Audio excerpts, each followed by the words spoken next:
integrative naturopathic type doctors, and one of the questions came up about, so autophagy, it takes like, they were asking, is it 36 hours, 48 hours? I haven't looked at that particular research. It actually depends on mammalian target of rapamycin. That's one of the big, which is called mTOR. So mTOR is a major regulator of autophagy, and it's actually protein that is the big turnoff, right? So what happens is that mTOR is essentially a nutrient sensor. It kind of senses how much nutrients are coming in. So if you have a little bit of protein, it actually kind of senses that very, very quickly. And the mTOR is what turns on and off autophagy. So you could be fasting, and so if one of the things we use is bone broth, and it has a lot of protein. If you want autophagy, then it may be best not to use it, because you may turn off that kind of autophagy. So on the other hand, theoretically, and there's not a lot of research into this, right? But theoretically, you could eat pure fat and still get autophagy, right? So if you ate 0 carbs, because again, it's not the calories, it's not a calorie sensor, it's a protein sensor. So it's very interesting that if you eat pure fats, so some people do this, right? Fat MCTs fast and MCTs or bulletproof coffee or whatever it is, you could actually, theoretically, not fast at all. You could be taking hundreds and hundreds of calories, right, with bulletproof coffee a couple times a day, right? You could easily get 1,500 calories if you take a couple of cups of that, right? But you could get almost all the benefits, right? So that's very interesting. Now there's not a lot, but in terms of length, you're probably so it could be 0, right? As long as you're kind of avoiding all the protein.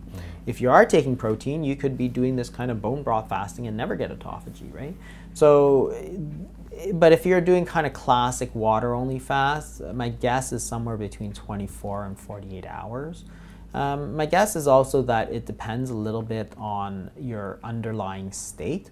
So if you have a lot of, kind of underlying protein, then you're going to get rid of it, right? But if you don't, then you're not, right? So again, if you take those, say, Holocaust survivors, right, it's not a good idea to turn on autophagy, right? Those guys have nothing, right? So I think you have to kind of take that into account too. So for regular people, assuming you're doing kind of classic water only, I'd say somewhere between 24 and 48 hours. Again, because of the glycogen stores and so on. Obviously, if you're in a kind of low carb state already, it may not take that long because you're kind of in that kind of pre-ketosis state kind of thing. Yeah, 2 things come up with that I think people are interested. What's the link between, so elevated levels of mTOR drive autophagy? Is that kind of the signaling molecule that triggers that, or is it the opposite? I think it's the opposite. I think it's a negative regulator.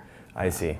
Yeah, so it goes, so I think it senses protein as the main thing, mTOR is, and then I think when mTOR goes up, it goes down or something like that. Yeah.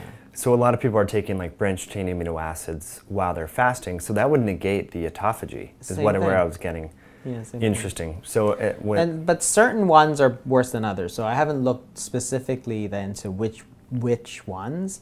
I had written it down, but honestly, I can't remember. It's not important, but there are certain ones that are more important for mTOR than others.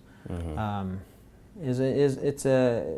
don't remember if it was the branch chain ones, but it's the same thing, right?